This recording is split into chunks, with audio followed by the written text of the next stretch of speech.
شیخ کہ قرآن کریم میں کوئی ایک صورت بھی کسی صحابی کے نام پر نہیں ہے. اگر کسی غیر نبی کے نام میں ہے مریم السلام علیہ کے علاوہ تو وہ ہمیں ملتی ہے سورہ لقمان. آخر آپ نے 114 صورتوں میں سے اسی صورت کو منتخب کیوں کیا تربیت کے حوالے سے، یا جو آپ میسج دینا چاہ رہے ہیں، جو میسج آپ دینا چاہ رہے ہیں وہ قرآن مجید کی دیگر صورتوں میں بھی ہے، اسی صورت کو کیوں منتخب کیا گیا؟ یعنی اس میں ہم یہ میسج دینا چاہتے ہیں کہ ہمارا تربیت کے علاوہ ہماری خلوت، ہماری تنہائی، وہ خود ہماری تنہائی کتنی خوبصورت ہونا چاہیے تاکہ ہم اپنے شاگردوں کی اور اپنی اولاد کی تربیت بھی کر سکیں اس حوالے سے. انشاءاللہ اس پہ تو بہت ضروری ہے بات یعنی کرنا. یہ کہا جا سکتا ہے کہ ہمارا جب اللہ تعالیٰ کے ساتھ تعلق اور رشتہ کمزور پڑ جاتا ہے تو پھر ہمارے لیے گناہ آسان ہو جاتے ہیں. اور لقمان نہیں کہہ رہے بھائی میں تمہارا باپ ہوں خیال رکھا کرو، بلکہ وہاں پہ اللہ تعالیٰ نے ٹیک اوور کر لیا اور اللہ تعالیٰ نے بیٹے کو کہا کہ بابا صحیح نہ انسان، بہت زبردست ہم اسلوب ہے. تمہیں وصیت کر رہے ہیں. ایسا ہی لقمان نہیں کہہ رہے کہ میرا خیال کرو، بلکہ اللہ کہہ رہے ہیں کہ ماں باپ کے ایسا ساتھ ہی. کیا کرنا ہے. اور یاد رکھیں اللہ کے نبی نے فرمایا کہ اللہ تعالیٰ جس سے محبت کرتے ہیں اللہ تعالیٰ اسے دین کی سمجھ دیتا ہے.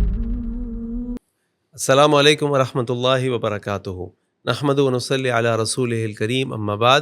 ہم آپ کے سامنے موجود ہیں ایک پوڈ کاسٹ کم ڈسکشن سیشن میں، جس میں میں اور ڈاکٹر فیض ابرار صاحب جو اذان کے کورس ایڈوائز ود وائس کے انسٹرکٹرز ہیں، وہ انشاءاللہ آپ کے سامنے اس صورت کی اہمیت کے بارے میں بات کریں گے، اور کچھ سوالات جو آپ کے ذہن میں ہیں، جو ہمارے ذہن میں ہیں، وہ ہم آپ کے سامنے رکھیں گے. لیکن میں اپنا تعارف آپ کو کرا دوں، ڈاکٹر صاحب کا تعارف کرا دوں. میرا نام کاشف نسیم دلکشا ہے، میں اذان کا لیڈ انسٹرکٹر ہوں. آپ میں سے کئی لوگ میرے کورس اٹینڈ کر چکے ہیں، مجھے جانتے ہیں، اور اپنے منہ سے تو کہنا اچھا نہیں لگتا کہ میں کسی تعارف کا محتاج نہیں ہوں، لیکن واقعی میں بڑے تعارف کا محتاج ہوں کہ میں دین کا ایک طالب علم ہوں. اللہ تعالیٰ نے جو کچھ سیکھنے اور سمجھنے کی اللہ تعالیٰ نے توفیق عطا فرمائی، میں چاہتا ہوں کہ میں لوگوں کے سامنے اس بات کو قرآن و سنت کی روشنی میں پیش کروں. ہمارے جو دوسرے کو انسٹرکٹر ہیں اس کورس سے، ڈاکٹر فیض ابرار صاحب، یہ ماشاءاللہ جامعہ اسلامیہ مدینہ سے گریجویٹ ہیں. اس کے بعد ماشاءاللہ ہمیں جامعہ بکر میں بڑے عرصے سے تدریسی خدمات انجام دے رہے ہیں. جامعہ کراچی کے اندر بھی ماشاءاللہ ڈاکٹر صاحب پڑھاتے ہیں، اور ڈاکٹر صاحب ماشاءاللہ پی ایچ ڈی بھی ہیں. تو انشاءاللہ اس کورس کو میں اور ڈاکٹر فیض ابرار صاحب آپ کے سامنے پریزنٹ کریں گے، اور اللہ سے دعا کرتے ہیں کہ اللہ تعالیٰ ہمیں اس کورس کو اور اس سیشن کو جو ہم آپ کے سامنے کر رہے ہیں، اللہ تعالیٰ ان دونوں چیزوں کو ہم سب کے لیے بینیفیشل بنائے. فوری طور پر اپنی بات کا آغاز کرتا ہوں اس سوال کے ساتھ جو میرے ذہن میں بھی ہے کہ ہم جانتے ہیں کہ اللہ تعالیٰ نے اللہ کے نبی صلی اللہ علیہ وسلم کے لیے انسانوں کے اندر انبیاء کے بعد جو بہترین لوگ تھے وہ چنے. اور صحابہ کی آپ بات کرتے ہیں تو صحابہ کے واقعات، صحابہ کی فضیلتیں، صحابہ کے مقام اتنے عالی شان ہیں کہ عقل دنگ رہ جاتی ہے. لیکن ہم دیکھتے ہیں شیخ کہ قرآن کریم میں کوئی ایک صورت بھی کسی صحابی کے نام پر نہیں ہے. اگر کسی غیر نبی کے نام میں ہے مریم السلام علیہ کے علاوہ تو وہ ہمیں ملتی ہے سورہ لقمان. تو آخر اس سورہ لقمان میں یوں کہہ لیجئے کہ لقمان علیہ السلام کے اندر ایسی کیا بات ہے کہ اللہ تعالیٰ نے ان کے نام سے سورت ڈالی، ان کے نام سے اللہ تعالیٰ نے سورت قرآن کریم میں نازل فرمائی، اور پھر لقمان علیہ السلام کا ایک پورا ڈائلاگ جو ان کے بیٹے کے ساتھ ہے وہ بھی اللہ تعالیٰ نے نقل فرمایا. تو شیخ کیسے دیکھتے ہیں آپ اس کو؟ شیخ، قرآن مجید کی جتنی بھی صورتیں ہیں، ہر صورت کا ایک مرکزی خیال ہمیں ملتا ہے. تربیت کے اعتبار سے اگر بات کی جائے تو سورہ نور ایک مسلمان کے کردار کو بہت خوبصورت بنا دیتی ہے. اسی طرح اگر سورہ لقمان کو دیکھا جائے تو یہاں بھی ہمیں ایک مرکزی خیال مل رہا ہے. یہ جو آپ کا سوال ہے نا، اس سوال کو تھوڑا سا اگر چینج میں کر دوں تو کہ آخر آپ نے 114 صورتوں میں سے اسی صورت کو منتخب کیوں کیا تربیت کے حوالے سے، یا جو آپ میسج دینا چاہ رہے ہیں، جو میسج آپ دینا چاہ رہے ہیں وہ قرآن مجید کی دیگر صورتوں میں بھی ہے، اسی صورت کو کیوں منتخب کیا گیا؟ یہ سوال بھی ہو سکتا ہے. سوال کر رہے ہیں؟ ہاں جی، میں آپ سے سوال کر رہا ہوں. یہی تو میں نے آپ سے سوال کیا تھا. میں آپ کو بتا دیتا ہوں کہ میں نے یہ تجویز آپ کے سامنے کیوں پیش کی تھی کہ ہم اس موضوع پہ بات کریں گے لوگوں سے. ٹھیک، مجھے لگتا ہے کہ یہ اتنی جامع صورت ہے کہ اگر آپ اس کا آغاز دیکھیں، اس میں اللہ تعالیٰ نے اس قرآن کریم کی عظمت بیان کی حروف مقطعات کے ذریعے. بالکل ٹھیک.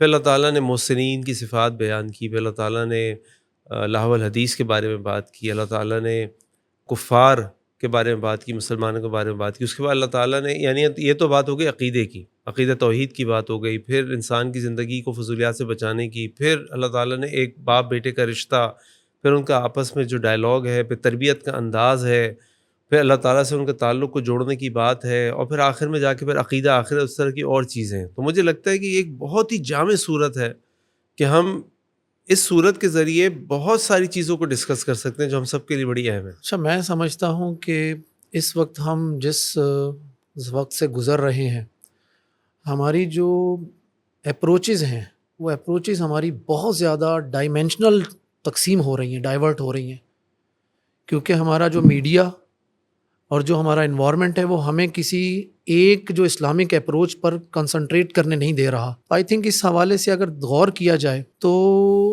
سورہ لقمان میں ایک بہت بڑا میسج جو ہے وہ آخرت کے حوالے سے ملتا ہے۔ آخرت کا میسج اتنا بڑا، شاید میں یہ کہوں کہ اس لیے زیادہ اہم ہے کہ اگر آپ غور کریں تو نبوت کے پہلے سال میں 13 صورتیں نازل ہوئی ہیں، ان 13 میں سے 7 صورتوں کا موضوع ڈائریکٹ وے میں آخرت کا عقیدہ تھا۔ تو آخرت کا عقیدہ جس کی آج ہمیں بہت زیادہ ضرورت ہے، آئی تھنک شاید یہ صورت اس لیے زیادہ بھی اہم ہے کہ اس کے میسیجز کو لوگوں تک پہنچایا جا سکے، تاکہ ہم یہ سوچ رکھ سکیں کہ بھائی جس کو دفنایا تھا صرف اسی کو موت نہیں آنی، موت ہمیں بھی آنی ہے، اور ایک دن آنے والا ہے جس دن ہم سے ایک ایک بات کے بارے میں پوچھا جائے گا۔ ایوری سنگل کلک جو ہمارے موبائل پر ہے، ہماری کمپیوٹر اسکرین پر ہے، ہمارے لیپ ٹاپ پر ہے، کہیں بھی ہمیں اپنے ایوری سنگل کلک کے بارے میں بھی جواب دینا ہوگا کہ کیوں۔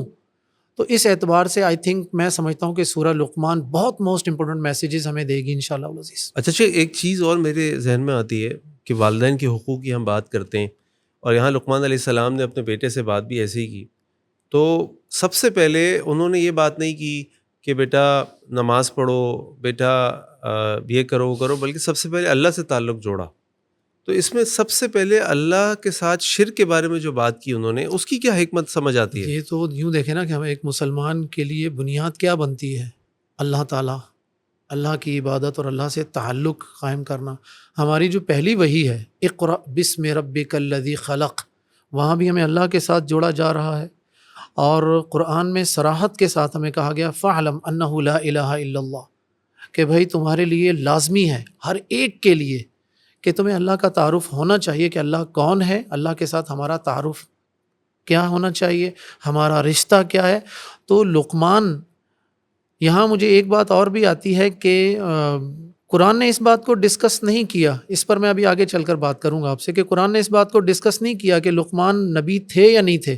قرآن نے جن چیزوں پر کنسنٹریشن کی ہے وہ ان کی جو انسٹرکشنز تھیں، اس میں سب سے پہلی انسٹرکشن کے بارے میں بھی ہم بات کر رہے ہیں کہ توحید کے اوپر کیوں اتنا زور دیا گیا۔ تو توحید جو ہے نا وہ ایک مسلمان کے لیے بنیاد ہے۔ اگر توحید ہے تو میری اور آپ کی زندگی کی چھوٹی چھوٹی جو نیکی ہیں نا، چھوٹے چھوٹے ہمارے اعمال، وہ پہاڑ کی طرح ہو سکتے ہیں۔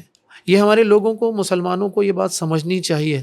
ہم چونکہ بسا اوقات بالخصوص ہماری نوجوان قوم، وہ بعض اوقات جب اسٹرگلز کر رہے ہوتے ہیں، چونکہ ان کو شروع سے جو انوائرمنٹ ملا ہے، اس انوائرمنٹ میں ان کو اسٹرگل جب وہ فیل ہوتے ہیں تو مایوسی تک پہنچ جاتے ہیں۔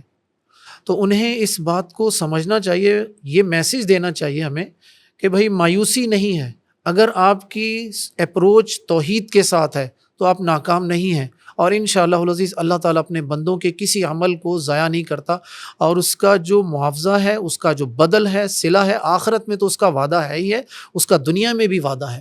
تو اس اعتبار سے مجھے اور آپ کو اپنی زندگی کے ہر قدم کی بنیاد توحید رکھنی ہے۔ لقمان علیہ السلام نے یہی بات سب سے پہلے بیان کی ہے اپنے بیٹے کو، اور بڑی حیران کن بات ہے، آپ کو معلوم ہے اس بات کا کہ ان کا بیٹا کافر تھا یا مسلمان تھا؟ یہ تو کہیں ذکر ملتا ہے اس بات کا؟ کہیں ذکر نہیں ملتا اس کا۔ تو دیکھیں تو صحیح نا، یعنی کہ اس کا مطلب یہ ہے کہ یہ جو انسٹرکشنز ہیں لقمان علیہ السلام کی، یہ جنرلی ہیں بھائی، صرف فرما بردار بیٹوں کے لیے نہیں ہے، یا یہ کہا جائے جی کہ جو فرما بردار ہیں ان کو تو ضرورت ہی نہیں ہے، جو نافرمان ہیں ان کو نصیحتیں کی جائیں، نہیں، ایسا نہیں ہے۔ یہ ایسی نصیحتیں ہیں، گولڈن ورڈز ہیں جو فار ایوری ون، سب کے لیے ہیں، اور مسلسل اگر آپ وہ دیکھیں نا، ان کے الفاظ پڑھیں تو معلوم ہوتا ہے کہ یہ وہ نصیحتیں ہیں جو کنٹینیو مسلسل کرتے رہنا چاہیے۔ اگر ان نصیحتوں پر بات کی جائے تو ان نصیحتوں پر تو بہت زبردست تفصیلی گفتگو کی جا سکتی ہے، لیکن تمام تر نیکیاں، والدین کی فرما برداری، اپنی تنہائی کو پاک رکھنا، نماز، ہر چیز کی بنیاد توحید ہے۔ جیسے کہ میں تو اس پہ غور کرتا ہوں نا، مجھے یہ نقطہ بڑا اچھا لگتا ہے اس میں، کہ اس میں اللہ تعالیٰ نے مطلب میری بھی الحمدللہ بچے ہیں، آپ کی بچے ہیں، اور بہت سارے لوگوں کے بچے ہوتے ہیں، تو ہم سب ہر وقت ایک فکس میں ہوتے ہیں کہ بچوں کی تربیت کریں تو کہاں سے آغاز کریں، کیسے ان کو، یوں کہہ لیں کہ مذاقاً کہہ رہا ہوں، انسان کا بچہ بنائیں۔ تو مجھے اتنی خوبصورت اس میں ایک چیز لگتی ہے کہ اللہ تعالیٰ نے جو ترتیب بیان کی ہے اس میں، کہ لقمان علیہ السلام نے پہلے اپنے بارے میں نہیں کہا، لقمان علیہ السلام نے پہلے یہ نہیں کہا یہ کرو یہ کرو، بلکہ لقمان علیہ السلام نے سب سے پہلے اس کا جو دماغ ہے نا وہ صحیح کیا اور اس کو اٹیچ کیا اللہ تعالیٰ کے ساتھ، کہ دیکھو یہ جو توحید ہے نا، اور ہم ذرا غور بھی کریں کہ اگر ہمارے بچوں میں کے دلوں میں اللہ کا خوف آ جائے، ویسے تو اپنے بچوں کے دلوں میں دنیا کے خوف ڈالتے ہیں، بالکل صحیح بات ہے. سوائے اللہ کے خوف کے برادری کا خوف، دوستوں کا خوف، لوگ رشتہ کیا داروں کہیں کا گے، خوف، برابر والوں کا خوف، ایسا ہی ہے. اب ماں باپ کا خوف، ہم اللہ کا خوف ڈال دیں تو وہ اللہ کی تو عبادت کرے گا، اللہ سے محبت کرے گا، وہ ہمارا بھی ادب و احترام کرے گا، کیونکہ اس کو بالکل صحیح معلوم بات ہے ہے، بالکل صحیح بات کہ اللہ تعالیٰ نے قرآن کریم میں کتنی جگہ بیان فرمایا ہے، جیسے سورہ بنی اسرائیل میں وَقَضَىٰ رَبُّكَ أَلَّا تَعْبُدُوا إِلَّا إِيَّاهُ وَبِالْوَالِدَيْنِ إِحْسَانًا. ایسا ہی ہے. اپنے ساتھ اللہ تعالیٰ نے والدین کو جوڑا کہ بالکل. اللہ کی عبادت کرو، شرک نہ کرو، اور والدین کے ساتھ احسان کرو. یعنی اللہ کی توحید جب بندہ مضبوط ہو جائے اور اس کو یہ فکر ہو جائے کہ میں نے اللہ کے آگے کھڑے ہونا ہے، اللہ تعالیٰ کا جو احکامات ہیں ادا کرنے ہیں، اس کے بدلے اللہ کی محبت مجھے ملنی ہے.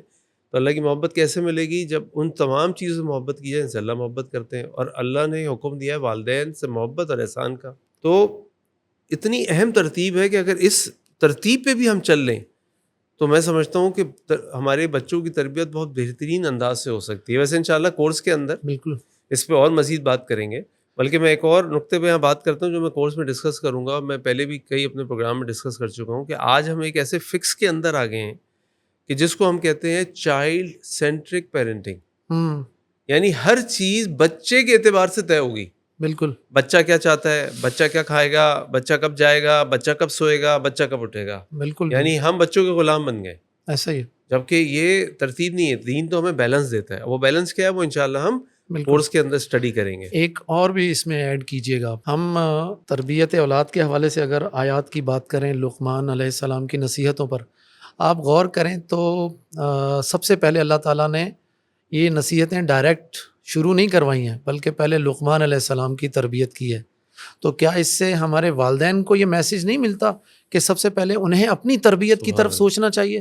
سبحان اللہ جی، بہت خوبصورت بات کی آپ نے. یعنی جب تک تربیت کی تربیت نہ کی جائے، مربی کو تربیت نہیں، جس نے تربیت کرنی ہے، تو میں اپنے والدین سے یہ نہیں کہہ سکتا کہ بھائی آپ لوگوں کو سب سے پہلے اپنی اویئرنیس کی بہت زیادہ ضرورت ہے، اولاد کی فکر بعد میں کریں، پہلے اپنی فکر کریں، کیونکہ قرآن نے بھی یہی آرڈر آف میرٹ دیا ہے، قوا انفسکم واہلیکم نارا. بھائی پہلے اپنے آپ کو تو ٹرین کرو، پہلے اپنے آپ کو سیدھا کرو، الائن کرو، اس کے بعد اپنی اولاد کی طرف. اور یہاں جو آیت ہمارے پاس آتی ہے وہ یہی ہے، وَلَقَدْ آتَيْنَا لُقْمَانَ الْحِكْمَةَ أَنِ اشْكُرْ لِلَّهِ. سب سے پہلے لقمان کو سکھایا جا رہا ہے بہت ساری باتیں، اس کے بعد پھر لقمان علیہ السلام نے اپنی باتیں شروع کی ہیں. تو یہ والدین کے لیے میسج نہیں بنتا کہ انہیں کنسنٹریٹ کرنا چاہیے، اس طرف آنا چاہیے. دیکھیے اور اس پہ انشاءاللہ کورس میں آپ نے بات کرنی ہے اور میں نے ہی بات کرنی ہے، تاکہ لوگ اس کورس کو اٹینڈ کریں اور سمجھیں اس موضوع پہ. بڑا اہم موضوع ہے. اچھا ایک اور چیز میں نے نوٹ کی سورت کی جو آیت نمبر 24 ہے، اس میں اللہ تعالیٰ فرماتے کہ نمتہم قلیلا ثم نضطرہم الی عذاب غلیظ. تو یہ جو شیخ کہ ہم ان کو تھوڑی مہلت دیں گے یا تھوڑے عرصے کے لیے آسائشیں دیں گے. شیخ ہم تو دیکھتے ہیں پتہ نہیں کتنے 100 سال ہو گئے کفار غالب ہی ہیں اور مستقل غالب ہوتے جا رہے ہیں. اس وقت بھی دیکھیں دنیا مسلمانوں کے ساتھ کیا ہو رہا ہے، کس طریقے سے وہ مل بانٹ کے ہمیں کھا رہے ہیں. غزہ کے اندر کیا ہو رہا ہے، یمن کے اندر کیا ہو رہا ہے، سوڈان کے اندر کیا ہو رہا ہے، کشمیر کے اندر کیا ہو رہا ہے. یعنی ہر طرف جو ہے وہ کافر ہی، اور دنیاوی اعتبار سے بھی دیکھیں، ظلم کے اعتبار سے بھی آگے ہیں، ترقی کے اعتبار سے بھی آگے ہیں، کنٹرول کے اعتبار سے بھی آگے ہیں. تو یہ تو اللہ تعالیٰ فرما رہے ہیں قلیلہ، کہ تھوڑا سا. تو یہ کہ تھوڑا سا کہے کہ تو چلتا ہی جا رہا ہے، اور بظاہر تو اللہ عالم کوئی آسان نظر نہیں آ رہا ہے کہ چیزیں یا ٹیبل پلٹ جائیں گی اور ہم اوپر آ جائیں گے، وہ ان کا دور ختم ہو جائے گا. خیر قیامت کے وقت جو ہوگا وہ ہوگا. ہمیں پتہ ہے اللہ کے نبی نے کیا فرمایا. موسٹ امپورٹنٹ کویشچن ہے، کیونکہ ہمارے بہت سارے لوگوں کے ذہن میں یہ سوالات ہیں کہ جو کچھ ہم سے وعدے کیے جا رہے ہیں وہ کیا ہیں اور یہ کیا ہیں. یہاں پر میں صرف ایک جملہ کہوں گا، باقی تفصیل تو انشاءاللہ کورس میں بات کریں گے کہ یہ اللہ تعالیٰ وقت کا پیمانہ ہمارے لیے اور ہے، اللہ تعالیٰ کے لیے اور ہے. اللہ کے اور ہمارے وقت کے پیمانے الگ الگ ہیں. ان آیات کو اگر ہم اس طرح لینا چاہیں گے تو بہت ساری باتیں جو ہیں انشاءاللہ العزیز کورس کے دوران جب ہم اپنی تاریخ کی مثالیں بھی دیں گے تو یہ بات بہت واضح ہو جائے گی. جی شیخ. ایک چیز جو ہے نا وہ مجھے بات کرنی ہے. ایک مسلمان کی زندگی کی ایک ڈائریکشن ہے توحید کی طرف، اس کی پوری زندگی یہی گزرتی ہے نا. اس ڈائریکشن میں اس کے پاس بہت ساری چیزیں ایسی آتی ہیں جو اس کو اس کی توجہ بٹاتی ہیں، اس کی کنسنٹریشن کو لوز کرتی ہیں، ختم کرتی ہیں. ایسا ہے؟ بالکل. کیا تربیت کے حوالے سے بھی ایسی چیزیں فیس کرنا پڑتی ہیں والدین کو، اساتذہ کو؟ اور کسی زمانے میں ہمارا جو ایک سوشل سسٹم تھا بڑا اسٹرانگ ہوتا تھا کہ محلے کا ایک بزرگ ہوتا تھا وہ بھی ڈانٹتا تھا تو ہم سمجھتے تھے کہ جو بہت اچھی بات ہے. اب تو ہم شکوہ لے کے پہنچ جاتے ہیں، بھائی کیوں آپ نے میرے بیٹے کے خلاف کیوں بات کی، اس کو کہا کیوں؟ لیکن بہرحال یہ جو دائیں بائیں جو راستے نکل رہے ہیں جو ہمیں توحید سے اور ہمیں ہمارے مقصد سے ہٹا رہے ہیں، اس کے بارے میں بھی تو معلوم ہونا چاہیے ہمیں، یا نہیں ہونا چاہیے؟ ہونا چاہیے شیخ، اور یہ آپ کا موضوع ہے انشاءاللہ کورس کے اندر، آپ نے اس پہ بات بھی کرنی ہے. ایک اور بھی بہت اہم موضوع ہے شیخ جس پہ آپ نے بات کرنی ہے انشاءاللہ، اور وہ یہ ہے اگر آپ چاہیں تو اس پہ کوئی مختصر سا اشارتاً کوئی چیز بتا دیں، کیونکہ اصل تفصیل تو کورس میں ڈسکس ہوگی. جی. کہ ہم قرآن کریم جب سورہ بقرہ کا آغاز کرتے ہیں، اللہ تعالیٰ سورہ فاتحہ جب ایک مسلمان اللہ سے دعا کرتا ہے کہ اللہ اہدینا الصراط المستقیم، اور پھر اللہ تعالیٰ ہدایت کا راستہ قرآن کریم ہمارے سامنے رکھ دیتے ہیں، الف لام میم ذالک الکتاب لا ریب فیہ ھدی للمتقین. اور یہاں پہ ہم پڑھتے ہیں الف لام میم تلک آیات الکتاب الحکیم ھدی ورحمۃ للمحسنین. تو شیخ وہاں متقین ہے یا محسنین ہے، وہاں بھی اللہ تعالیٰ نے یہی فرمایا الذین یقیمون الصلاۃ، یہاں بھی نماز کا ذکر ہے، ہم بھی زکوٰۃ کا ذکر ہے، ہم بھی زکوٰۃ کا ذکر ہے، وہاں بھی آخرت کا ذکر ہے، ہم بھی آخرت کا ذکر ہے. تو شیخ متقین اور محسنین، اس کا فرق ہمیں آپ نے سمجھانا ہے کورس کے اندر کہ ان دونوں میں کیا فرق ہے. کہ اللہ تعالیٰ ایک جگہ تو متقین کی بات کر رہے ہیں، وہ بھی ہدایت پر ہیں، پھر محسنین کی بات کر رہے ہیں، اور یہاں لیکن ایک لفظ کا اضافہ ہے رحمتاً. جی ایک رحمت اس کا میں اور ایڈ کر لیجیے گا جس کی میں انشاءاللہ تفصیل سے بات کروں گا. قرآن کو ہدن للمتقین، ہدن للمحسنین اور ہدن للناس بھی کہا گیا ہے. اب جب ہدن للناس کہیں گے تو اس میں تو یہودی، عیسائی، کافر، ہندو سب آ جاتے ہیں. بالکل. یہاں پر کہا جا رہا ہے متقین اور یہاں کہا جا رہا ہے محسنین. تو یہ واقعتاً یہ اصطلاحات جو ہیں سمجھنے والی ہیں. اگر ہم ان کو پریکٹیکلی اگر ان کو سمجھیں گے تو بہت آسانیاں ہو جائیں گی ہمارے لیے انشاءاللہ. اس پر تو میں تفصیل سے بات کورس میں ہی کروں گا. مطلب جی انشاءاللہ. شیخ ایک بڑا سوال ذہن میں اٹھتا ہے، ہم جب لقمان علیہ السلام کی نصیحتوں کو دیکھتے ہیں جو انہوں نے اپنے بیٹے کو کی، تو اس میں اللہ تعالیٰ نے نماز سے پہلے شکر کا ذکر کیا. اس میں کیا حکمت ہے شیخ؟ دیکھیں اس طرح کی ترتیب میں نا جو اگر ہم دیکھتے ہیں تو سورۃ الفاتحہ میں کہا گیا ایاک نعبد و ایاک نستعین. استعانت بھی عبادت ہے، تو ایاک نعبد کہہ کر کام ختم ہو جانا چاہیے تھا، لیکن بہرحال پھر ایاک نستعین بھی کہا گیا. معلوم ہوا کہ عبادت بغیر استعانت کے ممکن نہیں ہے. تو یہی معاملہ جو ہے یہاں پر ہم کہیں گے شکر اور نماز کا بڑا گہرا تعلق ہے. یوں کہہ سکتے ہیں کہ نماز شکر ادا کرنے کا عملی پہلو ہے، سبحان اللہ. روزہ عملی پہلو. جتنی بھی عبادات ہیں جن کو ہم انشاءاللہ العزیز آگے احسان کے ساتھ لنک کریں گے، یہ شکر کے عملی پہلو بھی ہیں، اس لیے اس کو یہاں پر اس انداز میں ذکر کیا گیا. ٹھیک، یہ بھی تو ہے نا کہ اگر انسان نماز ہم پڑھتے ہیں اور بعض اوقات اتنی عادت ہو جاتی ہے کہ ہمیں یاد بھی نہیں ہوتا ہم نے کیا پڑھا، اور ہماری پوری نماز 4 رکعت 3 رکعت 2 رکعت ختم بھی ہو جاتی ہے. لیکن اگر شکر کا جذبہ انسان کے دل میں موجود ہو تو ہر نماز وہ شکر کے جذبے کے ساتھ پڑھتا ہے. بالکل کہ بالکل اللہ آپ کا شکر ہے کہ آپ نے مجھے اتنی مہلت دے دی، عبادت کی توفیق دے دی، یا اللہ آپ نے نعمتیں دے دی. تو ہر نماز میں پھر وہ ایک جذبہ ہوتا ہے، اس کے پاس ایک روح ہوتی ہے. بالکل. اور اگر یہ شکر نہ ہو تو بس ایک عادت سی ہے، روٹین گئے اٹھے بیٹھے اور آ گئے. تو شکر کا مجھے لگتا ہے کہ شکر کے بغیر، کہ شکر کے حقیقی جذبے کے بغیر نماز کی جو روح ہے وہ پوری طرح شاید مکمل نہ ہو. Good point. ایک چیز جو ہے نا وہ مجھے ابھی ہم نے شروع میں بات کی تھی کہ سورہ لقمان کے 2 مرکزی پیغام ہیں، عقیدہ توحید اور عقیدہ آخرت. جی. عقیدہ توحید میں تو ہمیں سمجھ میں آ گئی، جس کی ہم آگے چل کر وضاحت بھی کریں گے. یہ بتائیں شیخ کہ ہم اپنی اولاد کی آخرت پر تربیت کیسے کر سکتے ہیں؟ آخرت والی فکر، وہ چیز ان کے دل و دماغ میں کیسے لا سکتے ہیں؟ یہ بڑا ایک اہم موضوع ہے کہ آخرت پر ہم ان کو کیسے لے کر آئیں. کچھ چیزیں ہمیں پریکٹیکلی بتانی ہیں، کچھ چیزیں ہمیں نظریاتی طور پر بتانی ہیں. مثال کے طور پر عقیدہ توحید جو ہے وہ آخرت کی بنیاد ہے، یہ ہمیں بتانا ہے کس طرح. پریکٹیکلی اگر ہم اس طرح بیان کریں کہ کچھ کام ایسے ہیں جو ہمیں کرنے ہیں اور کروانے ہیں، کچھ ایکسرسائز ہیں، کچھ ایکٹیویٹیز ہیں جو اس وقت میں اگر اپنی اولاد سے کروانا شروع کر دوں تو آئی تھنک ہم عقیدہ آخرت کی طرف بڑی زبردست طریقے سے لے کر آ سکتے ہیں. تو عقیدہ آخرت پر عملی تربیت کرنا یہ کیا ہمارے لیے کتنا اہم ہو سکتا ہے؟ یہ ٹھیک، یہ تو میں سمجھتا ہوں کہ آپ اگر مسلمان نہ بھی ہوں تو بھی اگر آپ نے ایک نفع بخش انسان بننا ہے، ایک اچھا انسان بننا ہے، تو بھی عقیدہ آخرت اہم ہے. بالکل. کیونکہ اگر آپ کو یہ فکر نہ ہو کہ بھئی آپ نے کسی کے آگے جواب دینا ہے، آپ کا ہر عمل جو ہے وہ دیکھا جا رہا ہے، نوٹ کیا جا رہا ہے، تو پھر آپ کو کس کی فکر ہوگی؟ آپ جو ہیں وہ تو بس جو چاہے کریں گے۔ تو ایک مسلمان کا چونکہ بنیادی عقیدہ یہی ہے کہ یہ اس کی زندگی نہیں ہے، موت تو صرف ایک پردے کے ہٹنے کا نام ہے، اس کے بعد تو حقیقی زندگی کا آغاز ہوتا ہے۔ ایسا ہی ہے۔ تو وہ اگر عقیدہ آخرت ہوگا تو ہر چیز وہ ہر قدم وہ دیکھ کر اٹھائے گا کہ اس کا آخرت میں اس کے کیا نتائج ہو سکتے ہیں۔ اور اس میں لقمان علیہ السلام نے بڑے حکیمانہ انداز میں اپنے بیٹے کو آخرت کی یعنی ترغیب دی ہے اور اس کی فکر دلائی ہے۔ دیکھیں ہم عام طور پہ کیا کرتے ہیں کہ ہمیں اگر اپنے بچوں کی بات اچھی لگتی تو ہم کہتے ہیں بیٹا مجھے بہت برا لگا تم نے یہ کہا، بیٹا یہ بہت بری بات ہے، تم نے بالکل۔ میرا بڑا دل دکھا دیا۔ کیونکہ کہیں بھی وہ یہ نہیں، وہ کہتے ہیں کہ دیکھو بیٹا ان تک مثقال ذرۃ، اگر ذرے کے برابر بھی کوئی چیز ہو، وہ پتھر کے نیچے ہو، آسمان میں ہو، زمین میں ہو، اللہ کے آگے آ جائے گی۔ تم نے جو کرنا ہے نا سوچ کے کرنا۔ عاجزی انکساری کی بات کی، تکبر کی بات کی، تو وہاں بھی یہی کہا کہ دیکھو اللہ کو پسند نہیں ہے، اللہ کو پسند نہیں ہوگا تو اس کا معنی یہ ہے کہ اللہ تمہیں اس کا کیا بدلہ دیں گے پھر۔ یعنی اس میں ہم یہ میسج دینا چاہتے ہیں کہ ہمارا تربیت کے علاوہ ہماری خلوت، ہماری تنہائی، وہ خود ہماری تنہائی کتنی خوبصورت ہونا چاہیے تاکہ ہم اپنے شاگردوں کی اور اپنی اولاد کی تربیت بھی کر سکیں۔ اس حوالے سے خلوت والا پہلو بھی موجود ہے اس میں۔ بالکل یہ جو آیت ہے ہمارے پاس، ان تکو مثقال حبۃ من خردل فتکن فی صخرۃ او فی السماوات او فی الارض یأتی بہ اللہ۔ آپ کی زندگی کا کوئی لمحہ ایسا نہیں ہے جو اللہ تعالیٰ کی نگرانی سے پوشیدہ ہے۔ وہ عربی میں شعر کہا جاتا نا، اس کا ہے کہ فلا تقل انی خلوت، یہ نہ کہا کرو کہ میں اکیلا ہوں، میں تنہا ہوں۔ بھائی ایسا نہیں ہے، تم پر ایک رقیب، ایک نگران ہے۔ تو یہ میسج بھی ہمیں دینا ہے کہ بھائی آپ اکیلے نہیں ہیں، آپ کے ساتھ ہمہ وقت اللہ تعالیٰ کی مراقبت موجود ہے۔ کاشف بھائی ایک چیز اور بھی ہے اس میں، سورہ لقمان کے حوالے سے۔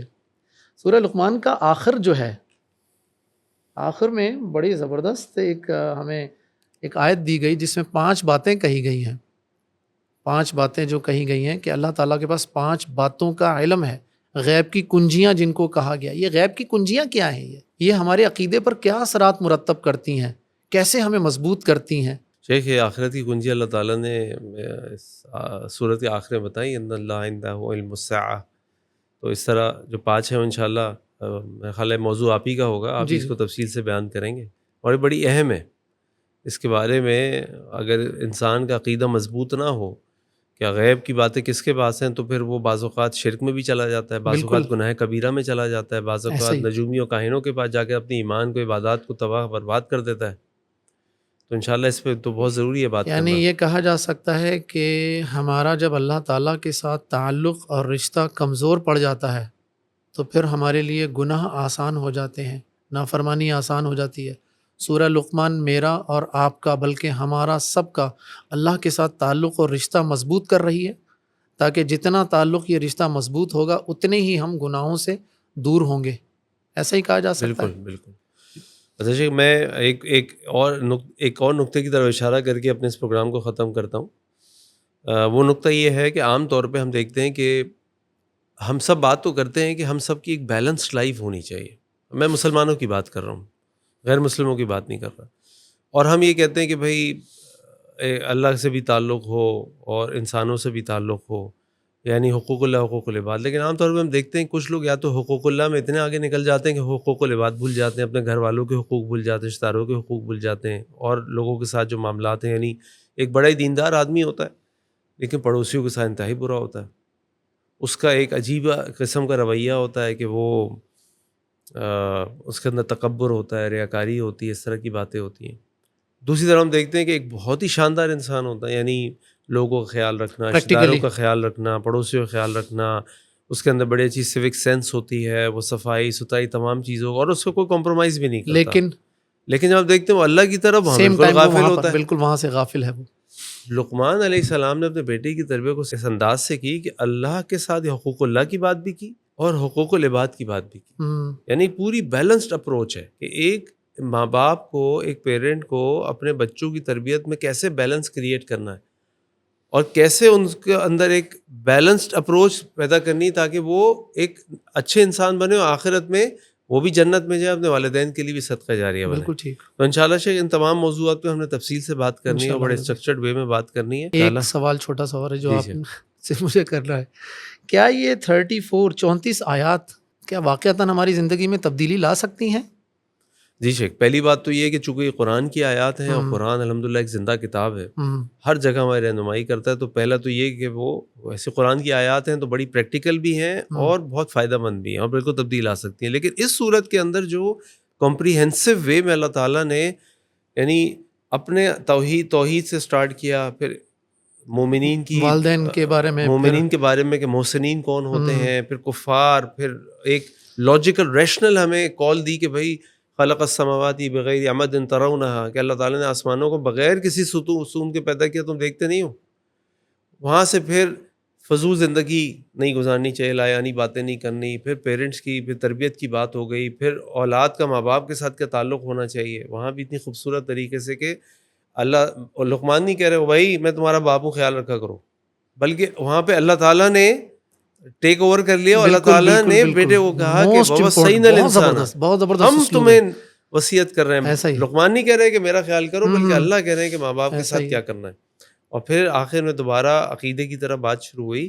آخر میں جو انسان جو توہمات کے اندر غلط راستوں اندر پڑ جاتا ہے، یہ جو ان دا علم الساعہ والی جو غیب کی باتیں ہیں، 5 چیزیں ہیں، اس پہ آ کے اللہ تعالیٰ نے سے ختم کیا. تو میں سمجھتا ہوں کہ یہ one of the most comprehensive سورہ آف دا قرآن ہے، ٹھیک. جہاں حقوق اللہ کی بات بھی ہو رہی ہے، حقوق العباد کی بات بھی ہو رہی ہے، عقیدے کی بات بھی ہو رہی ہے، معاملات کی بات بھی ہو رہی ہے، ایک پوری خاندان، ایک فیملی، ایک گھرانے، ایک معاشرے کی بات ہو رہی ہے کہ اگر ایسے تربیت ہونے لگے تو ایک یہ جو امت ہے یہ ایک بہترین امت بن سکتی ہے. یعنی پریکٹیکلی اپلائیکیبل ہے.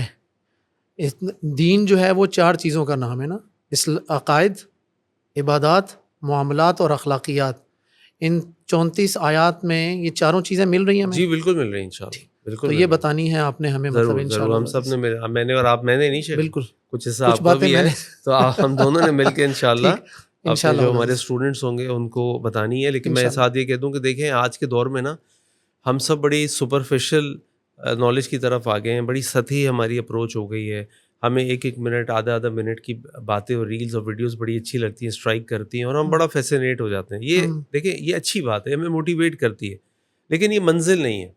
منزل یہ ہے کہ اس قرآن کو جو اللہ تعالیٰ نے ہم سب کے لیے راہ ہدایت بنایا، ہم سب کے لیے بنیادی ہمارے لیے کانسٹیٹیوشن بنایا، اس کو سمجھنے کی ضرورت ہے، بڑے سنجیدہ ماحول میں سمجھنے کی ضرورت ہے. اس کے لیے ہمیں ایفرٹ بھی کرنا چاہیے، اس کے لیے ہمیں ٹائم بھی نکالنا چاہیے، اس کے لیے ہمیں ایک بہترین انداز سے آگے بیٹھنا بھی چاہیے. بالکل.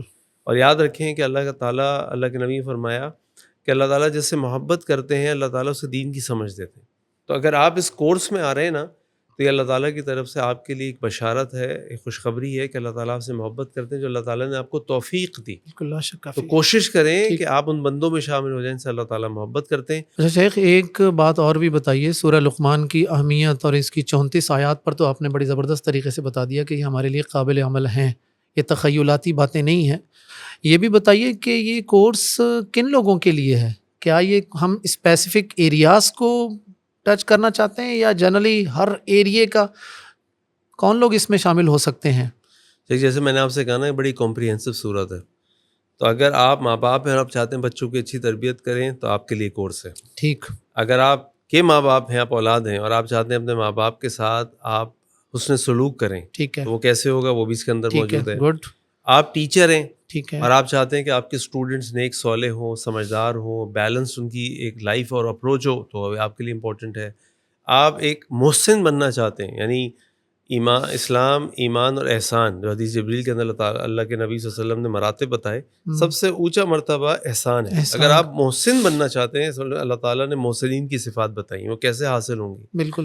آپ بامقصد زندگی گزارنا چاہتے ہیں، اللہ تعالیٰ نے لاء الحدیث کے بارے میں بات کی کہ یہ کیا ہوتی ہے، یہ اس کے کیا نقصانات ہیں، کن لوگوں کی عادات ہیں. تو ایک آپ عام مسلمان ہیں تو بھی آپ کے لیے بہت امپورٹنٹ ہے. یعنی میں یہ کہہ سکتا ہوں کہ ایک ڈاکٹر کو بھی محسن بننا چاہیے، بالکل، ایک انجینئر کو بھی محسن بننا چاہیے. یعنی کہ ایک ڈاکٹر کے لیے بھی اس صورت میں بہت کچھ موجود ہے، انجینئر کے لیے، آرکیٹیکچر کے لیے اور سیاست دان کے لیے، سب کے لیے اس میں بہت کچھ موجود ہے. مجھے اس کو یوں کہہ لیجیے آسان زبان میں 8 سال سے 80 سال تک کے تمام بچوں کے لیے کورس ہے یہ. تو اس کورس کو اٹینڈ کرنا چاہیے. ٹھیک. اور قرآن واقعی ایسی کتاب ہے کہ وہ ہر دور میں، ہر مقام پہ، ہر وقت میں سب کے لیے ریلیونٹ ہوتی ہے. الحمدللہ. انشاءاللہ آپ سے اس اذان کے اس کورس ایڈوائز سے ملاقات ہوگی جو بہت ہی اہم کورس ہے. انشاءاللہ آپ سے وہاں ملاقات ہوگی. جب تک کے لیے السلام علیکم ورحمۃ اللہ وبرکاتہ. وعلیکم السلام ورحمۃ اللہ.